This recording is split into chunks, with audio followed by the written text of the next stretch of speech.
다 같이 우리 성경을 들고 일어서시기 바랍니다. 봉독해 드릴 하나님의 말씀은 요한계시록 13장입니다. 요한계시록 13장 1절에서 10절 말씀을 제가 봉독해 드리겠습니다. 이것은 하나님의 말씀입니다. 내가 보니 바다에서 한 짐승이 나오는데 뿔이 열이요 머리가 일곱이라. 그 뿔에는 10왕관이 있고 그 머리들에게는 신성모독하는 이름들이 있더라. 내가 본 짐승은 표범과 비슷하고 그 발은 곰의 발 같고 그 입은 사자의 입 같은데 용이 자기의 능력과 보좌와 큰 권세를 그에게 주었더라. 그의 머리 하나가 상하여 죽게 된 것 같더니 그 죽게 되었던 상처가 나음에 온 땅이 놀랍게 여겨 짐승을 따르고 용이 짐승에게 권세를 주므로 용에게 경배하며 짐승에게 경배하여 이르되 누가 이 짐승과 같으냐? 누가 능히 이와 더불어 싸우리요 하더라. 또 짐승이 과장되고 신성모독을 말하는 입을 받고 또 42달 동안 일할 권세를 받으니라. 짐승이 입을 벌려 하나님을 향하여 비방하되 그의 이름과 그의 장막 곧 하늘에 사는 자들을 비방하더라. 또 권세를 받아 성도들과 싸워 이기게 되고 각 족속과 백성과 방언과 나라를 다스리는 권세를 받으니 죽임을 당한 어린 양의 생명책에 창세 이후로 이름이 기록되지 못하고 이 땅에 사는 자들은 다 그 짐승에게 경배하리라. 누구든지 귀가 있거든 들을지어다. 사로잡힐 자는 사로잡혀갈 것이요 칼에 죽을 자는 마땅히 칼에 죽을 것이니 성도들의 인내와 믿음이 여기 있느니라. 아멘. 네, 앉으시기 바랍니다. 지난주 오후 예배 시간에는 음료가 올라타고 있는 짐승의 비밀에 대해서 제가 말씀을 드렸습니다. 계시록에서 말하는 음료는 진리에서 이탈한 타락한 교회라고 제가 말씀을 드렸죠. 요한계시록의 17장을 보면 음료가 올라타고 있는 짐승이 어떠한 존재인지에 대해서 묘사했습니다. 지난주에 설교했던 내용을 요약해서 말씀드리는 겁니다. 3절을 보면은 그 짐승의 몸에는 하나님을 모독하는 이름들이 있다라고 17장 3절에 말을 했고, 그 다음에 17장 7절을 보면 7머리와 10뿔을 가지고 있다라고 말했고, 다음에 9절에는 7산으로 묘사했고 11절에는 8번째 왕이라고 이렇게 묘사를 했습니다. 여기서 7머리와 7산과 7왕은 동의어입니다. 인류 종말의 역사세계에 등장하는 7번째 짐승 제국을 말하는 겁니다. 나라를 말하는 것이라고 제가 말씀을 드렸고요. 그리고 10뿔은 10왕인데 이 10뿔과 10왕은 7번째 짐승 제국의 왕들이 10명으로 구성이 되었다라고 하는 말입니다. 그리고 나서 이제 8번째 왕이라고 하는 말은 7번째 제국의 10왕들을 물리치고 그 7번째 제국의 새로운 왕이 되는 그 왕, 바로 그 왕이 바로 왕의 소열로는 8번째 왕이라고 제가 이렇게 말씀을 드렸습니다. 그래서 이제 다니엘서에는 이제 이 존재에 대해서 8번째 왕을 작은 뿔로 이제 묘사했다라고 제가 다니엘서 7장에 말씀을 드렸습니다. 이번 주에는 7번째 제국의 새로운 왕이 되는 8번째 왕에 대해서 좀 자세하게 말씀을 드리려고 합니다. 지난주에 말씀드린 바와 같이 이 8번째 왕은 누구를 말을 하냐면 인류 종말에 등장하는 7번째 제국의 10왕을 자기 수하에 복속시키고 새롭게 왕이 되는 그 왕이라고 제가 8번째 왕에 대해서 말씀을 드렸습니다. 그래서 이제 사실 그 왕이 적그리스도인데 제가 올해 8월 27일과 9월 3일에 3시간에 걸쳐서 이 적그리스도가 어떠한 자인지에 대해서 사실 거의 적그리스도에 대한 내용을 사실 3시간에 걸쳐서 제가 사실 설교를 했습니다. 그래서 이제 이번 시간에는 이제 그 적그리스도에 대한 본문이 요한계시록에 몇 군데가 나오는데 13장 조금 전에 봉독해드린 1절과 10절이 적그리스도에 관해서 가장 이제 풍성하게 묘사하고 있는 내용이 13장 1절과 이제 10절에 있는 내용입니다. 자, 일곱 번째 제국과 적그리스도는 뗄래야 뗄 수가 없습니다. 참고로 제가 다시 말씀을 드린다면 다니엘서 7장에 나오는 네 짐승이 나오잖아요. 여기에서 네 짐승은 제국을 말합니다. 나라를 말을 하는 것이고, 그 다음에 요한계시록 13장과 17장에 언급하는 짐승이라고 하는 이 데리온이라고 하는 이 짐승은 나라를 말하는 게 아니라 그 나라의 통치자인 적그리스도를 가르친다라고 제가 여러분들에게 제가 말씀을 드렸습니다. 자, 요한계시록을 보면은 사탄의 하수인이 셋으로 나오죠. 셋으로 나오는데 일명 사탄의 삼총사라고 부릅니다. 이 삼총사는 적그리스도와 거짓 선지자와 음녀입니다. 그래서 요한계시록에서 이 적그리스도와 거짓 선지자와 음녀에 대한 분명한 이해를 성도들은 가지고 있어야 됩니다. 적그리스도와 거짓 선지자는 단일 인물입니다. 단수고, 그 다음에 이들은 정치적인 인물입니다. 거기에 비해서 음녀는 정치적 인물인 적그리스도와 거짓 선지자에 의하여 일사불란하게 그 명령을 하다하면 그 하부 체계에 속해서 그 명령을 수행하는 종교적인 무리들이 바로 음녀로 여러분들이 생각하시면 됩니다. 특히 적그리스도는 인류 종말에 등장하는 일곱 번째 제국의 통치자이기 때문에 일곱 번째 제국에 대한 이 부분을 분명하게 이해를 가지고 있어야 됩니다. 그래서 제가 지난주에는 계시록 17장 10절에 일곱 왕이라 말을 하면서 다섯은 망하였고 하나는 있고 다른 하나는 이르지 아니하였으나 이르면 반드시 그 제국은 잠시 동안 머무르리라라는 말씀을 여러분들에게 말씀을 드렸습니다. 다섯은 망했다라고 하는 말은 애굽과 아수르와 바벨론과 메데와 바사, 그 다음에 헬라 제국입니다. 메데와 바사는 한 제국으로 보는 거예요. 그러니까 하나는 있다라고 하는 말은 사도 요한 당시 여섯 번째 짐승 국가가 로마입니다. 그러니까 로마 제국 입장에서 볼 때 이전에 다섯 제국은 망했고, 그 다음에 하나는 있고, 그 다음에 로마 제국 이후에 마지막 아직은 다른 하나는 이르지 아니했다라고 하는 이 제국이 짐승 제국의 서열로 볼 때는 일곱 번째 짐승 제국입니다. 로마 제국은 동로마가 479년에 겔트족에게 게르만족에게 멸망을 하고, 그 다음에 서로마는 1453년경인가요? 그때 그 이슬람 세력인 오스만 제국에 의해서 멸망을 했습니다. 그러니까 로마 제국의 멸망은 1453년경에 그때 로마 제국의 멸망으로 보는 거예요. 다른 하나는 이르지 않았다. 여기서 말하는 다른 하나는 일곱 번째 짐승 제국인데 아직 역사 세계에서 등장하지 않았습니다. 물론 지금 우리가 살아가고 있는 지구촌에 있는 강대국의 일곱 번째 제국이 속해 있지만 누구라고는 지금 명확하게 우리가 확실하게 말을 할 수가 없습니다. 그러니까 이 일곱 번째 짐승 제국은 요한계시록에서도 말씀드린 것처럼 이르면 반드시 잠시 동안 머무르는 제국입니다. 앞에서 말한 여섯 번째 제국처럼 몇천 년, 몇백 년의 어떤 그러한 장기간을 동안에 이 세상의 어떤 패권 국가가 되는 것이 아니라 잠시 동안만 머무르는 나라입니다. 그래서 이제 요한계시록을 이제 종말론을 공부할 때에는 이 일곱 번째 짐승 국가, 그 다음에 그 일곱 번째 짐승 국가의 왕들이 일곱 번째 왕이 열왕들이고, 그 다음에 열왕들을 물리치고 다시 새롭게 선출되는 작은 플러스의 왕이 여덟째 왕이다라고 하는 이 부분을 여러분들이 꼭 기억을 하셔야 됩니다. 이제 앞으로 역사 세계 속에서 이제 하나님의 말씀하신 이 성경 계시가 역사의 벽보에 이미 계시되어 있는 책입니다.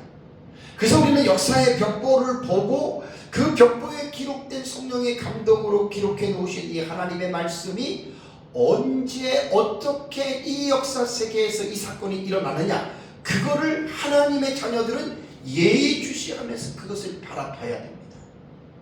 그래서 이 일곱 번째 제국의 등장은 이제 예수님의 재림이 이제 문 앞에 다다랐다라고 하는 아주 가장 확실한 사인이고, 그러고 나서 이제 그 대환란에 대해서도 제가 뭐 몇 주 전에 여러분들에게 말씀을 드린 대로 이 7번째 짐승 제국에 의해서 다니엘서 7장에 말한 인류 종말에 나타나는 4대 열강이 전쟁을 하는데, 이것을 우리는 3차 대전으로 봅니다. 그래서 인류의 3분의 1이 죽는 그 전쟁이 계시록에서는 9장에 나오는데 둘째 화인 6번째 나팔이죠. 그것이 유브라데 전쟁입니다. 그 전쟁이 이제 일어나는 것입니다. 자, 그래서 이제 이번 시간에는 적그리스도에 대한 내용에 대한 부분을 말씀을 드리는데, 요한계시록에서는 적그리스도에 대한 내용이 5곳에 나옵니다. 첫 번째는 계시록 6장 7절과 8절의 넷째 인의 계시가 적그리스도의 등장을 말하는 것이고요. 두 번째는 계시록 8장 7절의 첫째 나팔이 불리잖아요. 그 나팔도 상징적인 의미로 적그리스도에 대한 계시입니다. 다음에 세 번째는 오늘 제가 여러분들에게 봉독해드린 계시록 13장 1절과 10절에 바다에서 올라오는 짐승으로 묘사되는 자가 바로 적그리스도에 관한 계시고요.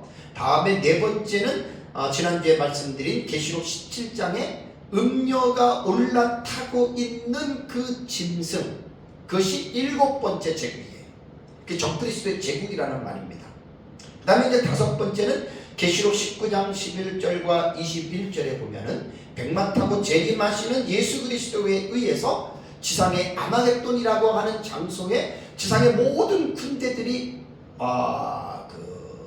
모여 있죠. 그러다가 이제 재림하시는 예수 그리스도의 그 군대에 의해서 이제 심판을 받는 그 내용입니다. 그래서 이제 계시록의 본문은 제가 지금 종말론에 대한 주제 해설에 대한 설교를 하기 때문에 다 이 부분은 앞으로 계속해서 주제별로 설교를 할 내용들이고, 오늘의 이제 주제는 바다에서 올라오는 짐승이 적그리스도이기 때문에 요한계시록 13장 본문의 말씀만을 가지고 제가 여러분들에게 말씀을 전하도록 하겠습니다.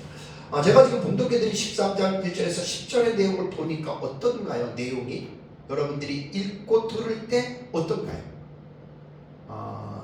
일반적으로 그냥 기본적으로 사람들에게 글을 쓰는 그러한 문학적 형식으로 기록된 게 아닙니다. 상징적인 언어로 기록을 했기 때문에 이 내용은 묵시적인 형태의 글이라고 여러분 우리는 생각을 해야 됩니다. 그래서 요한계시록 13장은 묵시 문학의 정수를 보여주는 아주 대표적인 예가 되는 장입니다. 그래서 본 장에는 이제 오후에는 제가 또 11절부터 18절의 말씀을 드리는데, 계시록 13장에는 두 짐승의 내러티브가 중심이 됩니다. 그러니까 두 짐승의 이야기라는 말입니다. 근데 이 두 짐승은 출처에 있어서 분명하게 구분이 됩니다. 제가 조금 전에 여러분들에게 봉독해 드린 13장 1절과 10절에 나오는 짐승은 바다에서 나오고, 이제 오후에 살펴볼 11절에서 18절은 땅에서 그 짐승이 올라옵니다. 그런데 바다에서 나오는 이 짐승에 대한 이 내러티브에 대한 모티브는 구약성경 다니엘서 7장에 있습니다. 다니엘서 7장에 보면은 이제 바다에서 올라오는 네 짐승이 다니엘서 7장에 나오죠. 그러니까 그것이 계시록 13장 1절과 10절에 관한 계시는 이 계시의 모티브가 다니엘서 7장에 연결되어져 있는 거예요. 그래서 요한계시록을 공부할 때에는 반드시 다니엘서에 대한 이해가 없이는 요한계시록을 이해하기 힘듭니다. 특히 다니엘서는 2장과 7장과 8장과 9장과 11장과 12장의 내용은 그것이 다니엘서에 기록한 목적입니다. 많은 사람들이 다니엘서 그러면 다니엘이 우상에 드린 음식을 안 먹고 절하지 않고 그래서 하나님을 잘 믿어가지고 또 바벨론의 총리가 되고 사자굴에 안 들어가고 우상숭배 안에서 다니엘이 출세했다, 이렇게만 생각하고 다니엘서를 그것이 목적인 줄 알고 있는데 아닙니다. 그 다니엘서 기록한 목적이 아닙니다. 다니엘서를 기록한 목적은 계시입니다. 묵시적인 계시입니다. 그래서 2장과 7장과 8장과 9장과 11장과 12장이 사실 어려워요. 그래서 그 내용을 공부를 하면 그것이 요한계시록과 인볼브가 돼요. 연결이 돼요. 그래서 그걸 먼저 여러분들이 아셔야 됩니다. 그래서 이제 본장에 나오는 사실 두 짐승은 이제 오후의 내용은 땅에서 올라오는 짐승은 거짓 선지자거든. 그래서 적그리스도와 거짓 선지자 이 두 짐승, 이 두 사람은 제가 다니엘 인물이라고 그랬고 정치적인 인물이라고 했습니다. 이들은 사탄의 화신입니다. 화신이라고 하는 말은 추상적인 어떤 실체가 이 객관적으로 나타나는 실체적인 어떤 실제하는 모습으로 나타나는 것을 화신이라고 이야기를 하잖아요. 그러니까 사탄은 어떤 우리의 눈으로 볼 수 없는 영적인 존재인데 이 영적인 존재가 인간의 눈에 볼 수 있는 실체화가 됐다. 이게 바로 화신인데 이것이 바로 적그리스도와 거짓 선지자가 사탄의 화신으로 우리가 부르는 겁니다. 그래서 이 두 인물이 예수님 재림 직전에 한 일회를 주도할 인물들로서 이들의 농간으로 인해서 인류는 하나님의 심판을 자초하게 됩니다. 이게 바로 예수님의 재림을 통해서 받아지는 불심판으로 이 세상이 멸망한다는 것입니다. 자, 오늘 본문의 말씀을 통해서 좀 시간상 자세하게는 못해도 간략하게 말씀을 드리겠습니다. 자, 우선 1절을 한번 보겠습니다. 1절을 보시면 내가 보니 카에이돈이에요. 그리고 내가 보았다. 에이돈이라고 하는 말은 내가 보았다. 이게 이제 요한계시록의 전형적인 표현입니다. 내가 보니 또 내가 들으니 카에이돈 이런 것들이 이제 전형적인 표현인데 내가 보니 뭘 봤습니까? 바다에서 한 짐승이 나오는데 뿔이 열이요 머리가 7이라. 그 뿔에는 10왕관이 있고 그 머리들에는 신성모독하는 이름들이 있더라. 묵시적인 기본적인 지식이 없는 사람들이 이 본문을 읽었을 때 어떤 이해를 할 수 있겠습니까? 이건 뭔 말이야? 완전 판타스틱한 내용이잖아요. 이게 도대체 뭔 뜻이지? 바다에서 한 짐승이 나와. 근데 뿔이 10이고 머리가 7개야. 그 뿔에는 11관이 있어. 근데 머리에는 신성모독하는 이름들이 있다. 이게 도대체 무슨 말입니까? 그래서 설교는 성경을 해석해주는 역할을 하는 거예요. 그래서 이제 요한계시록에서 짐승의 의미는 지난주에 제가 말씀을 드렸습니다. 짐승은 이거는 어떤 물리적인 어떤 동물을 말하는 것이 아니라 다니엘서나 요한계시록에서 말하는 이 데리온이라고 하는 이 짐승은 은유적인 용법으로 비유적으로 썼습니다. 그러니까 곧 짐승 같은 사람, 아주 괴물 같은 존재 이렇게 되는 겁니다. 그러니까 요한계시록에서 말하는 짐승은 다니엘서나 마찬가지로 은유적으로 인류 종말의 역사세계에 등장하는 적그리스도를 말합니다. 그것이 짐승 같은 사람이라는 말입니다. 여기서 바다에서 그것이 올라온다. 그 적그리스도의 출처가 바다에서 올라온다라고 했는데 대부분 학자들은 바다에서 올라오는 짐승을 다니엘서 7장의 모티브가 다니엘서 7장이라고 그랬죠. 거기서 4짐승이 올라오잖아요. 그래서 대부분 학자들은 인류 종말에 등장하는 적그리스도로 거의 해석을 합니다. 그러나 이제 핸드릭슨이라고 하는 학자는 세상 나라의 정권으로 나타난 사탄의 핍박하는 세력, 그렇게 이제 보는 것에 차이가 있고, 혹자는 재생 로마가 다시 새롭게 등장하는 나라로 보기도 하는데, 이거는 거의 요한계시록은 백인 백색의 책이고 천의 얼굴을 가졌기 때문에 어떻게 해석하느냐는 너무너무 차이가 많아요. 너무너무 가지수도 많아서 이거 대화 자체가 거의 불가능한 상황의 수준입니다. 원래 요한계시록. 그래서 그냥 자기가 믿는 말을 정확하게 건전하게 건강하게 성경 해석법을 가지고 믿으면 여러분 그거는 되는 것입니다.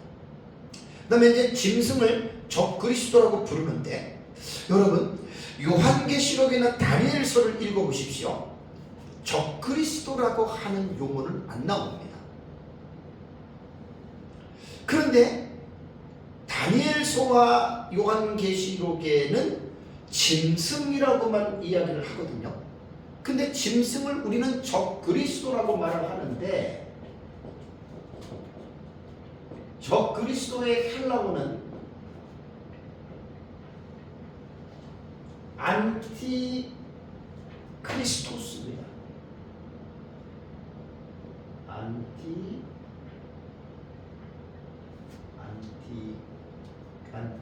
안티크리스토스예요. 영어로는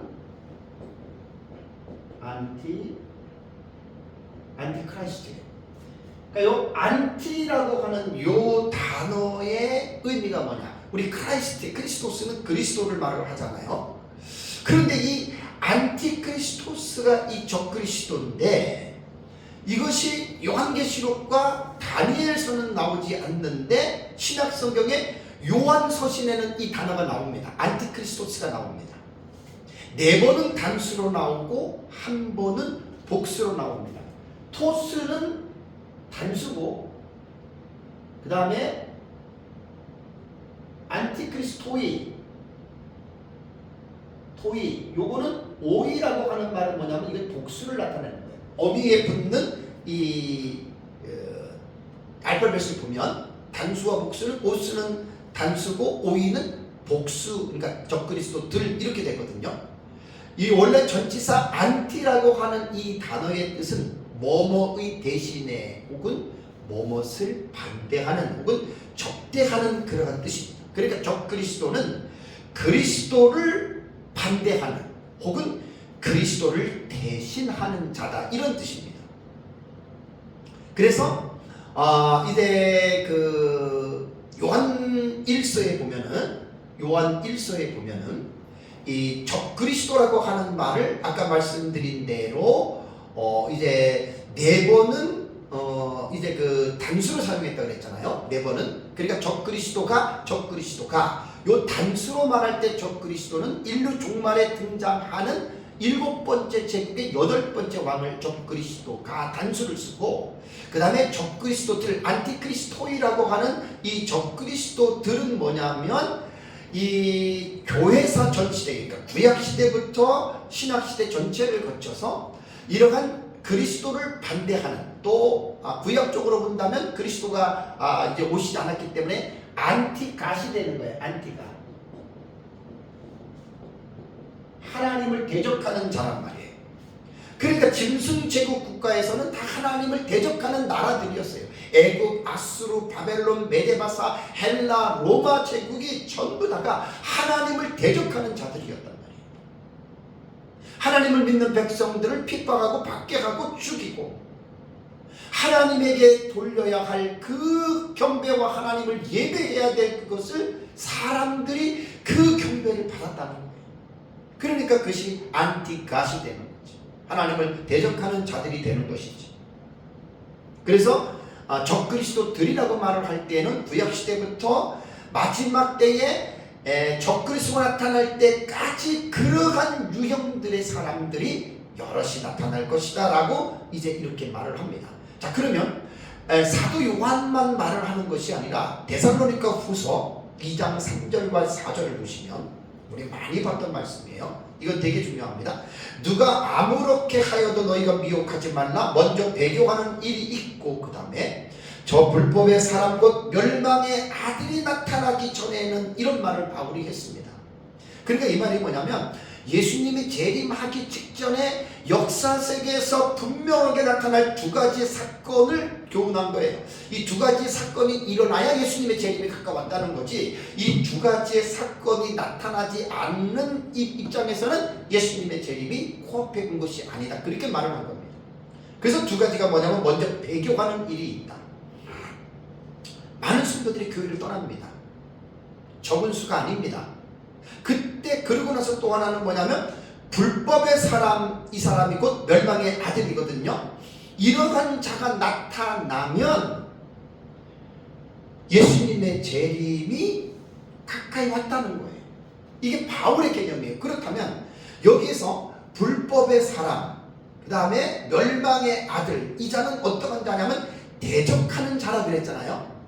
여기에서 안티케이마이라고 하는 이 단어는 신약 성경에 8번 나오는데 누가복음에 1번을 제외하고는 모두 다 사도 바울이 이 용어를 사용했습니다. 안티케이마이라고 하는 이 뜻은 뭐냐면 반대편에 서서 대적하는 거예요. 그러니까 데살로니가 후서 2장에서 바울이 불법의 사람 멸망의 아들은 대적하는 자인데 반대편에 서서 대적하는 자인데 누구의 반대편에 서느냐가 중요하죠. 하나님의 반대편, 안티가시입니다. 안티크라이스트입니다. 하나님과 그리스도의 반대편에 서서 이 자가 대적할 것이다. 이게 대적한다는 안티케이마이라고 하는 단어의 뜻이에요. 그러니까 바울의 교훈에 의하면 이 자는 인류 종말에 예루살렘 성전에 자신의 신상을 세워요. 그리고 자신의 신상을 모든 사람들에게 경배하게 해요. 그리고 자신이 스스로가 자존하여 I am God 한단 말이에요. 내가 하나님이다.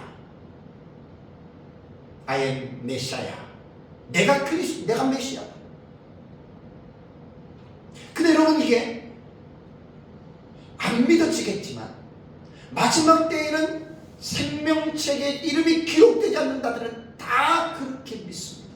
우리가 예수 그리스도를 구세주고 우리가 예수 그리스도를 구원자로 믿는 것과 같이 생명책에 기록되지 않는 사람들은 다 합니다. 100%입니다. 이 적그리스도 8번째 왕을 우리가 믿는 하나님처럼 그들이 다 믿는다라고 하는 이 사실을 여러분들이 꼭 기억을 해야 됩니다. 그래서 예수님은 이러한 인류 역사에 나타나는 아주 중요한 사건이잖아요. 이 사건에 대해서 예수님께서 마태복음 24장 15절에 제자들에게 이런 말을 했잖아요. 그러므로 너희가 선지자 다니엘의 말한 바 멸망에 가증한 것이 거룩한 곳에 선 것을 보거든. 이 말은 인자의 때가 가까이 온 줄을 알라라고 말을 했습니다. 그래서 예수님께서 인용하신 선지자 다니엘이 말한 바 멸망에 가증한 것이 거룩한 곳에 선 것은, 이것이 뭐냐면 예루살렘 성전에 적그리스도의 우상이 선다는 말이에요. 이것에 대한 모티브의 근원적인 계시는 어디에 나오냐면 다니엘서 9장 27절입니다. 다니엘서 9장 27절에 보면은 예루살렘 성전에 적그리스도의 우상이 선다, 이걸 말한 거고, 바울도 데살로니가 후서 2장 3, 4절에 저가 하나님의 성전에 앉아서 자신을 하나님이라고 일컫는다 그랬잖아요. 똑같은 말이에요. 다니엘서나 예수님의 예언이나 바울의 예언이나 여러분 똑같은 말입니다. 그래서 이 자가 다니엘서에서는 작은 뿔로 7장에 언급을 했고, 요한계시록에서는 짐승과 8째 왕으로 표현을 했고, 사도 요한의 표현으로는 요한일서에서 적그리스도라고 표현을 했고, 사도 바울의 표현으로 볼 때는 불법의 사람이 멸망의 아들이다. 다 똑같은 말이에요. 다 똑같은 한 사람을 적시하여서 표현한 것입니다. 사실 종말론은 여러분 되게 어렵습니다. 쉽게 배울 수 있는 내용이 아닙니다. 많이 공부들을 하셔야 됩니다. 요한계시록만 가지고 요한계시록 알 수가 없어요.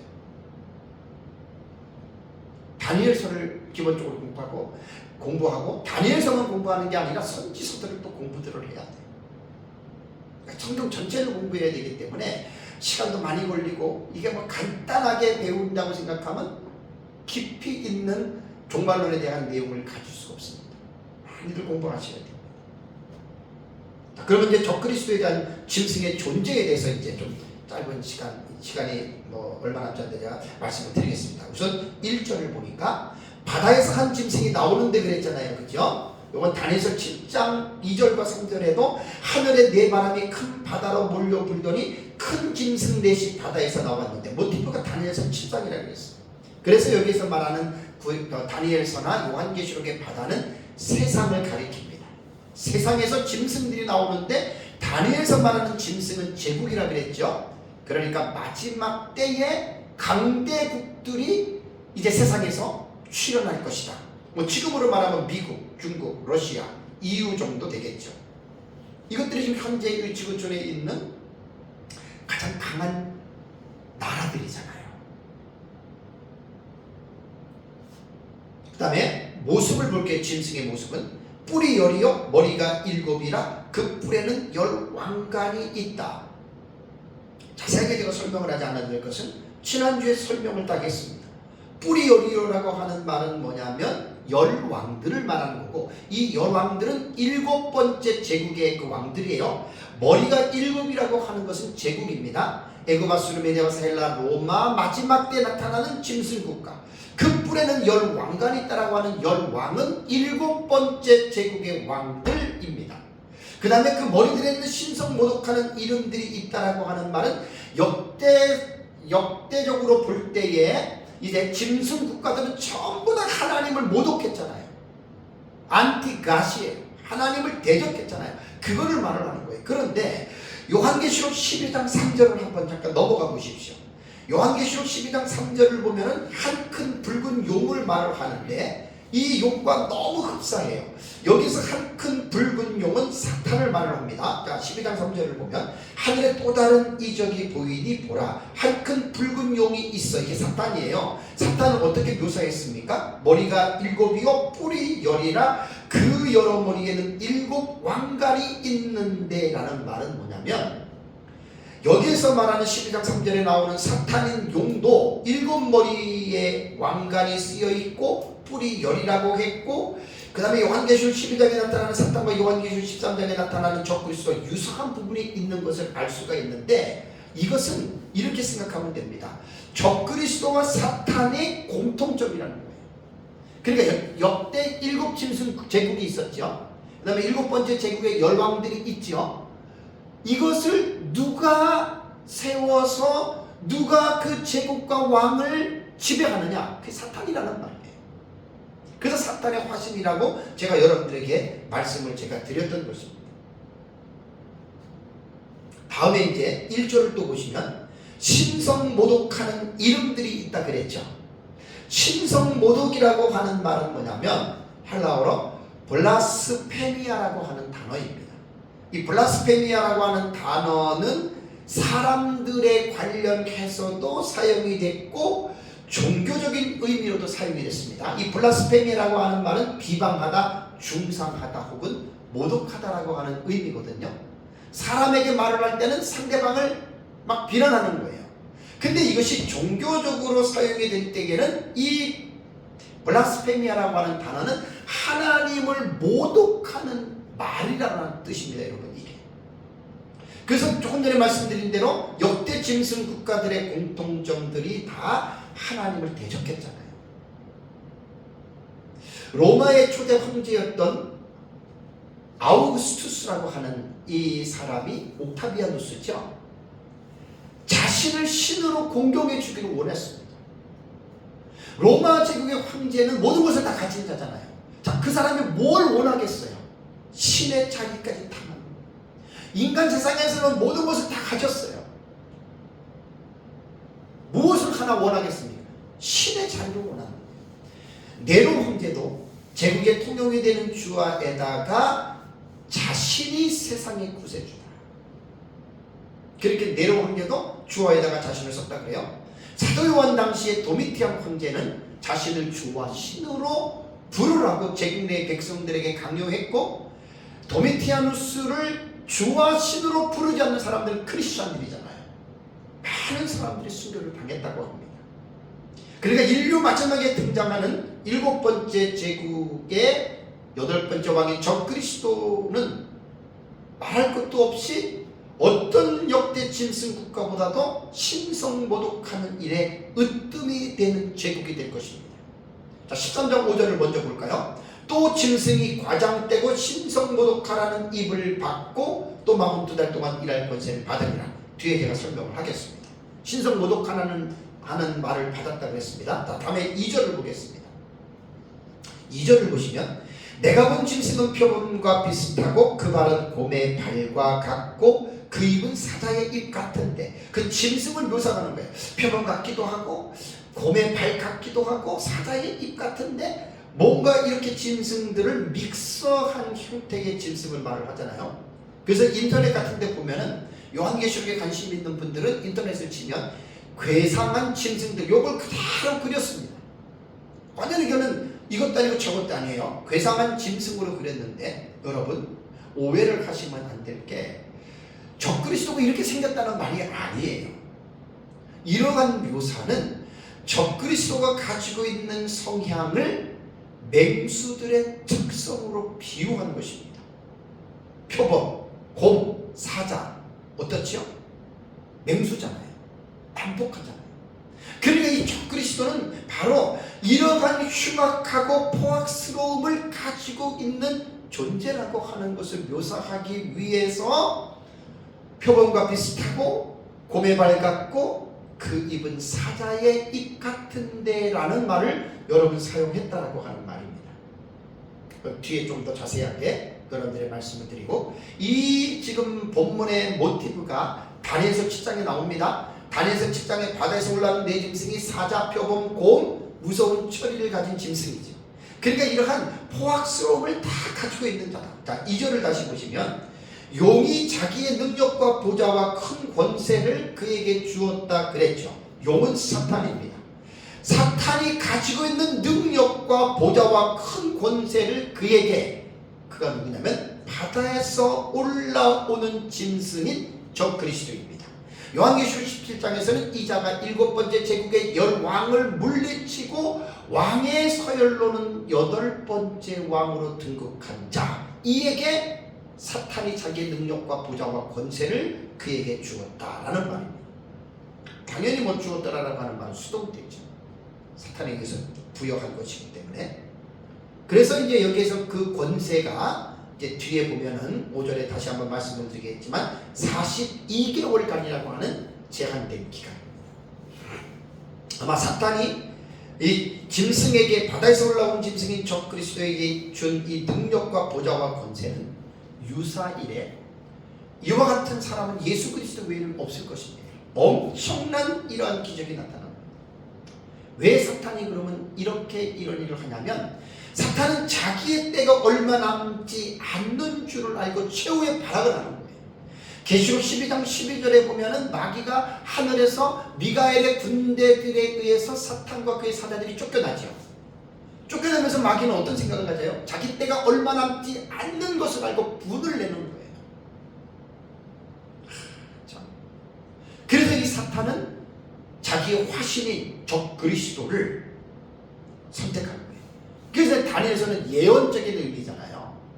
묵시적인 의미도 있지만 예언적인 의미로 작은 뿔이 돋아날 것이다.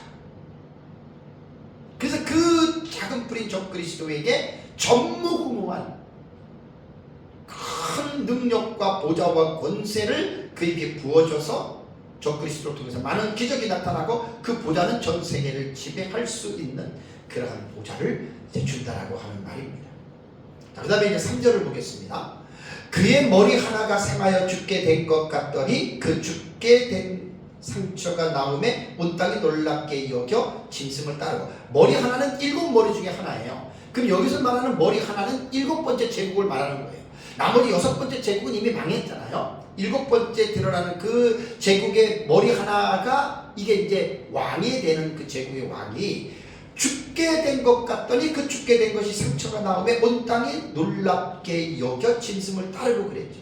자, 여기에서 이제 바다에서 올라오는 짐승이 어떤 이유인지는 모르지만 치명적인 상처를 입고 죽게 되는 상황이 벌어집니다. 그래서 14절을 볼까요? 13장 14절. 14절을 보면은 칼에 상하였다가 살아난 짐승을 위하여 우상을 만들라. 이건 오후에 설명을 합니다. 땅에 올라온 거짓 선지자가 지금 앞에 일어났던 이 부분, 그러니까 여기서 말하는 3절과 14절은 관계절이라고 해요. 관계절. 문법적으로 볼 때 관계절이에요. 14절에 거짓 선지자가 칼에 상하였다 살아난 짐승을 위하여라고 하는 말은 3절에 이 내용이 나오는 거예요. 그러니까 14절과 3절과 14절은 관계절의 의미로 봐야 되는데, 여기서 이제 적그리스도가 어떠한 사건으로인지 모르지만 그 몸에 치명상을 입었다라고 하는 것을 우리는 암시할 수 있는 내용입니다. 그러니까 저는 이렇게 봅니다. 이제 7번째 제국의 왕이 10왕이잖아요. 8번째 작은 뿔은 이 7번째 제국을 자기가 이제 다스리려면 쿠데타를 일으켜야 되잖아요. 아마 그 과정 속에서 아마 상대방에게 입은 그런 치명상으로 봅니다. 근데 놀라운 게 뭐냐면, 그것으로 죽었으면 끝날 텐데 그게 아니라 죽을 뻔했는데 상처가 나았다. 회생한 거.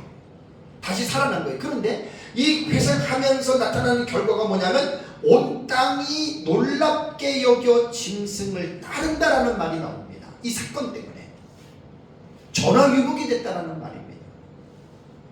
그러니까 4절에서 보면은 짐승이 죽게 되었다가 회생하게 된 이 사건은 오히려 온 땅은 풀레게입니다. 모든 사람들입니다.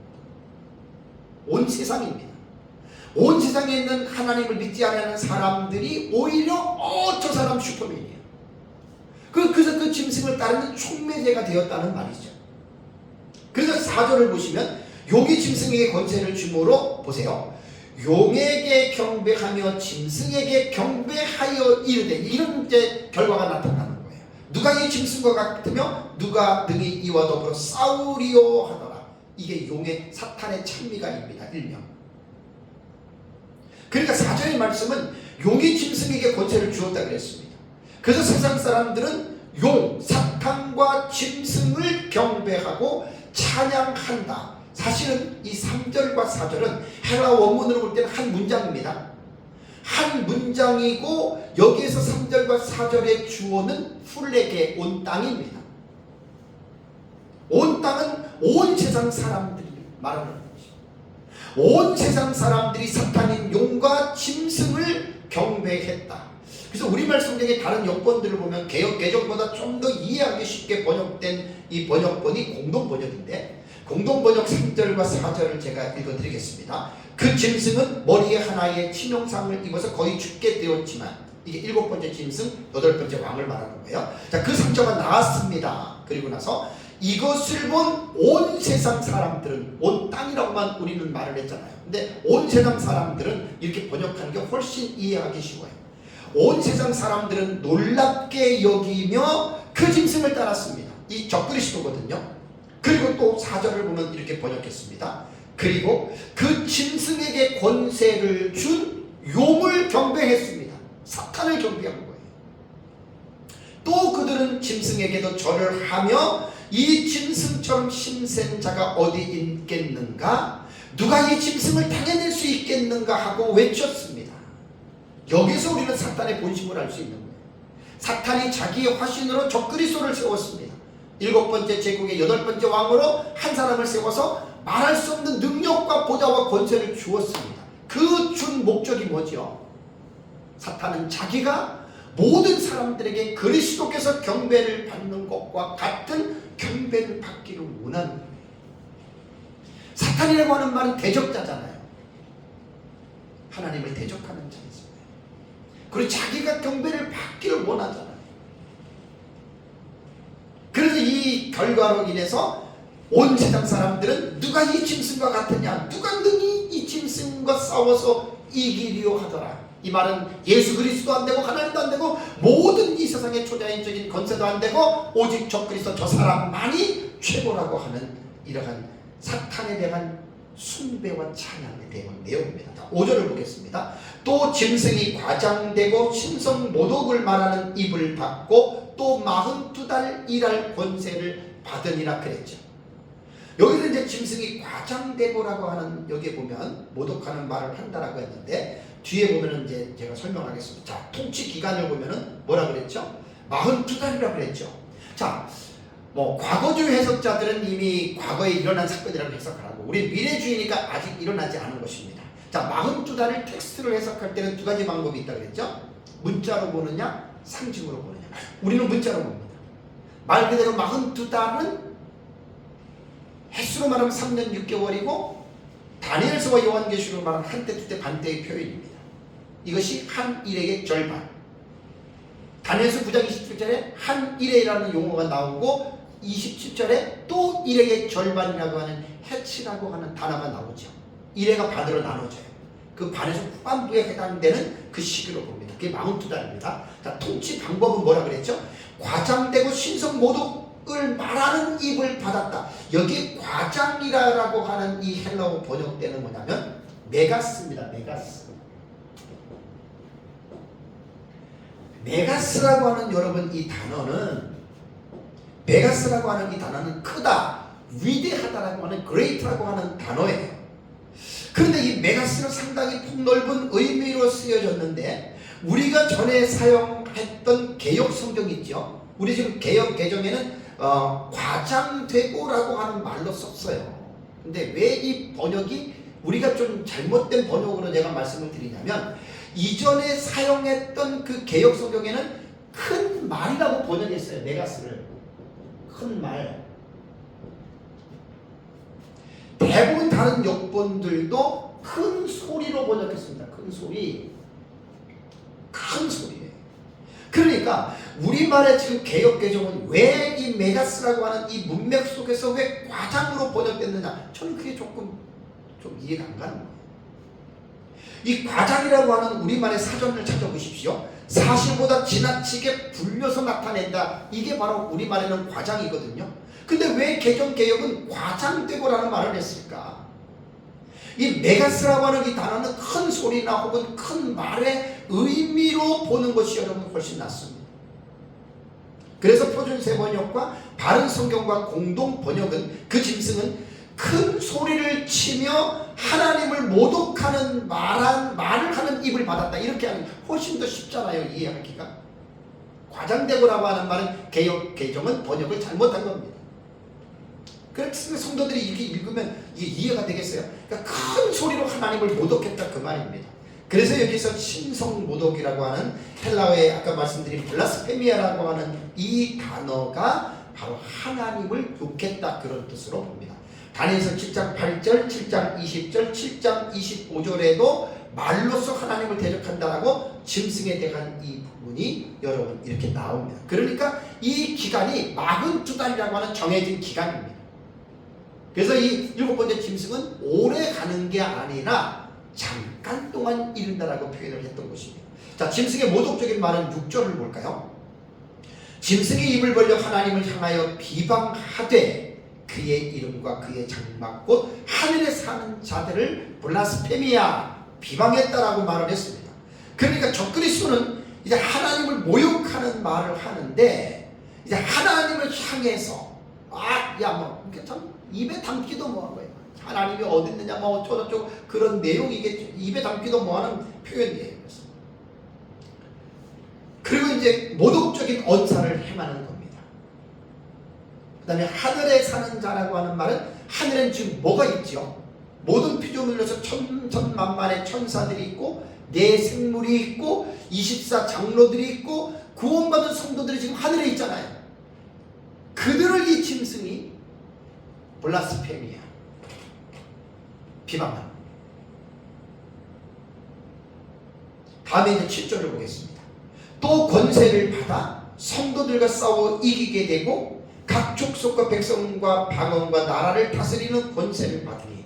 자, 결국 인류 종말에 나타나는 적그리스도는 사탄에게 권세를 받았고 성도들과 싸운다 그랬죠. 성도들과 싸워서 어떻게 되냐면 이깁니다.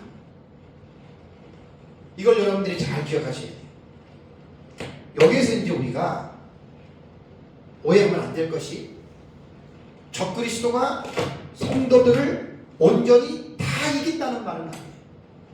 제한된 겁니다. 제한된 거.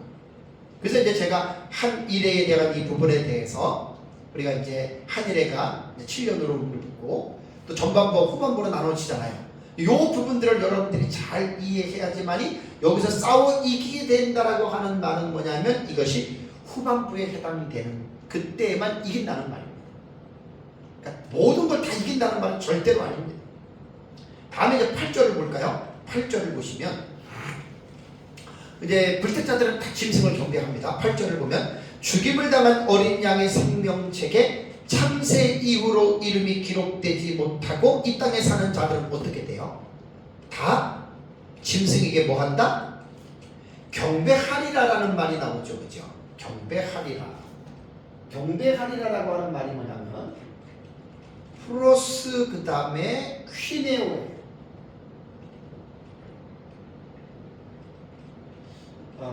이 프로스 퀴네오가 이게 지금 붙은 단어였는데 일부러 내가 떨어뜨린 게 뭐냐면 두 단어의 합성어입니다. 프로스라고 하는 이 전치사는 뭐냐면 뭐뭇을 향하여라는 뜻이고, 퀴네오라고 하는 말은 입맞추다입니다. 곧 경배하다라는 말입니다. 누구를 향해서? 적그리스도를 향해서. 이 프로스퀴네오는 하나님을 예배할 때 사용했던 단어입니다. 우리가 하나님을 예배한다 할 때 이 프로스크리오라고 하는 단어를 썼어요. 그래서 경배하다라고 하는 경의를 표하다, 예배를 드리다라는 표현으로 번역된 단어인데, 그 짐승에게 경배하리라라고 하는 말은 생명책의 이름이 기록되지 아니한 사람은 누구죠? 불택자잖아요. 그들은 이때가 오면 다 합니다. 다 모두가 짐승에게 허리를 굽히고 그 짐승을 경배한다, 예배한다는 말이에요. 우리가 하나님을 섬기고 하나님을 예배하듯이 세상 사람들은 이 사람을 하나님처럼 이들이 믿을 것이다 라고 하는 말입니다. 다음에 이제 마지막에 9절과 10절을 보겠습니다. 성도들은 이때가 어떻게 되느냐. 9절과 10절을 보시면, 누구든지 귀가 있거든 들을지어다. 사로잡힐 자는 사로잡혀갈 것이요 칼에 죽을 자는 마땅히 칼에 죽을 것이니 성도들의 인내와 믿음이 어떻게 여기 있느니라라고 말했습니다. 그러니까 누구든지 귀가 있거든 들을지어다라고 하는 이 말씀은 성령이 교회들에게 하시는 말씀을 들을지어다라고 하는 말입니다. 영적으로 귀가 열려있지 않으면 들어도 그 계시의 말씀이 무슨 뜻인지를 깨닫지 못한다는 말입니다. 오늘 교회에서 설교할 때 뭐 쉬운 설교들, 예수님 믿으면 잘 먹고 잘 살고 복 받고, 이건 뭐 사실 설교도 아니지. 그 누구나 다 알아듣지만, 이렇게 성경에 나타난 묵시적인 어떤 장르를 가지고 기록해 놓은 이 계시의 말씀을 전할 때 성경을 제대로 모르는 사람들은 들어도 무슨 말인지 모릅니다. 특히 종말론은 어렵기 때문에 교회를 오래 다닌 사람들도 종말론 모르는 사람들은 오늘 제 설교를 거의 이해하기 힘듭니다. 도대체 무슨 말을 하는지. 전 지금 성경을 얘기를 해주고 있거든요. 지금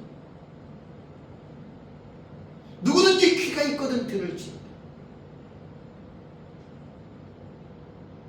마지막 때에 하늘의 후반부가 되면 이 적그리스도가 나타나서 자신의 우상을 세웁니다. 오후에 제가 이제 거짓 선지자에게서 세워진 우상은 자세하게 말씀을 드립니다. 그리고 거기에 모든 민족들이 거기에 경배하게 하는 거예요. 믿으려면 믿고 안 믿으려면 안 믿고, 그게 아니라 다 믿어야 됩니다. 안 믿으면 다 죽입니다. 오늘 본문에 보면 다 죽인다 그랬죠. 이거를 꼭 기억하고 있어요. 근데 여기서 보면은 이제 짐승의 표를 받게 하는데, 마지막 때에 이제 거짓 선지자가 이제 11절부터 보면은 나와서 이제 짐승의 표를 만듭니다. 그래가지고 사람들에게 짐승의 표를 찍어줍니다. 이마나 손에. 그거 받지 않으면 죽인다는 말입니다. 자, 여기서 짐승의 표를 받는다라고 하는 말은 뭐냐면, 여기에 경배한다 그랬잖아요. 짐승을 신으로 믿으라는 말이에요. 숭배하라는 말이에요. 그래서 그 사람을, 우리가 예수 그리스도를 믿듯이 그 마지막 시대의 적그리스도를 나의 하나님으로, 나의 메시아로 믿는다라고 하는 사람에게 찍어진 게 그 표시예요. 그게 666표라는 말입니다. 오른손이나 이마에 표를 찍어주는데, 여기서 이제 중요한 것은 뭐냐면, 생명책의 이름이 기록된 자는 절대로 안 받습니다.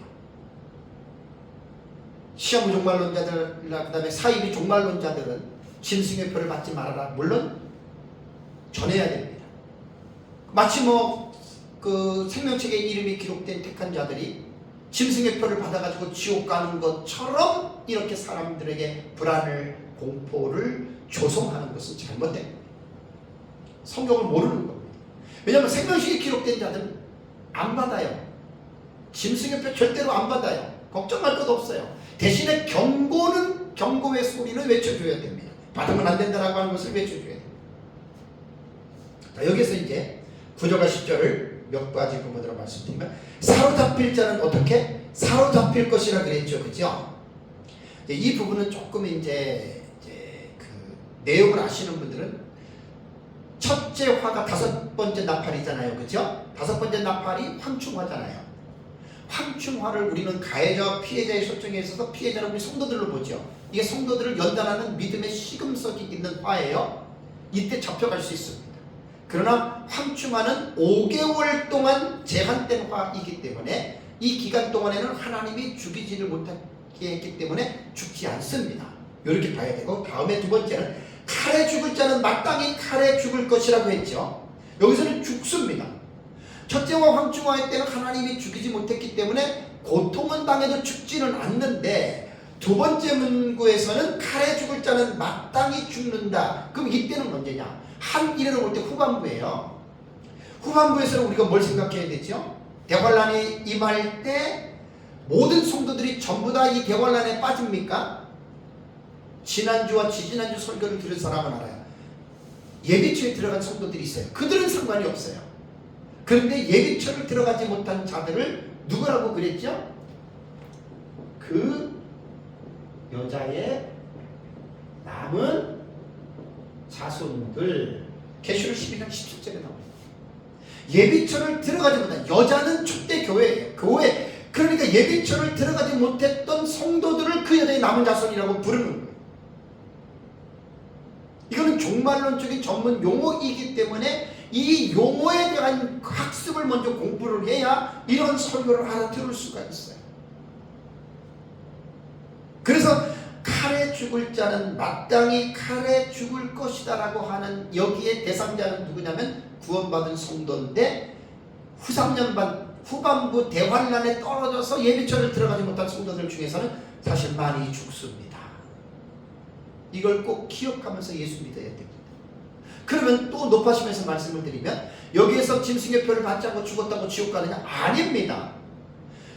천국과 지옥은 이게 뭐냐면 예수를 믿느냐 믿지 않느냐에서 갈려지는 것이지, 뭐 이기는 생활하지 못하고 지는 생활하고 뭐 넘어졌다고 해서 지옥 가, 절대 그런 개념은 아닙니다.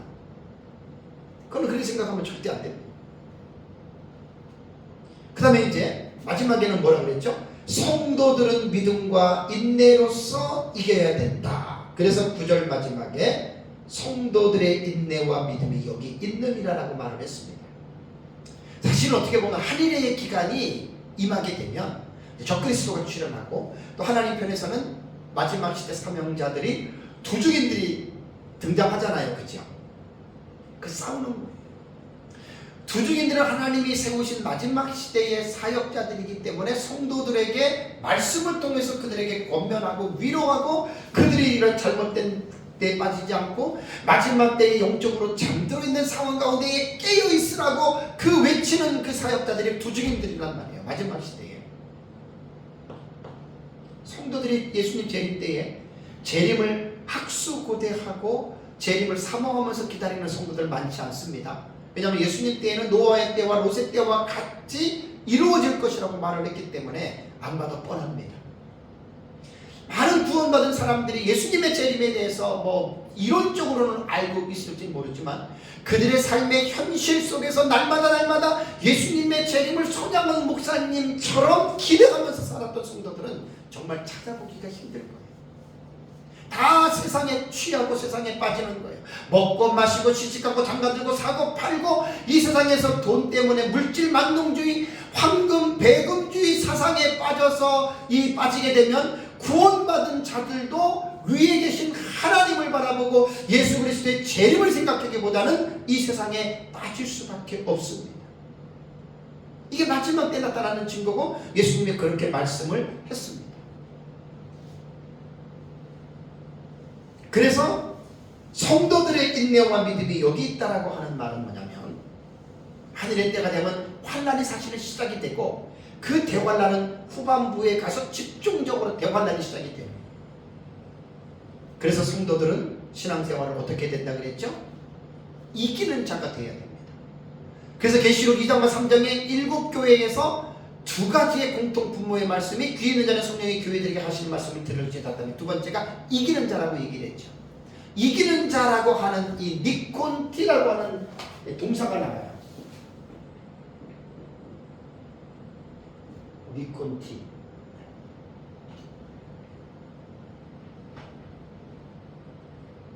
니콘티라고 하는 이 동사는요, 분사로 사용이 됐습니다. 그 다음에 현재 능동태입니다.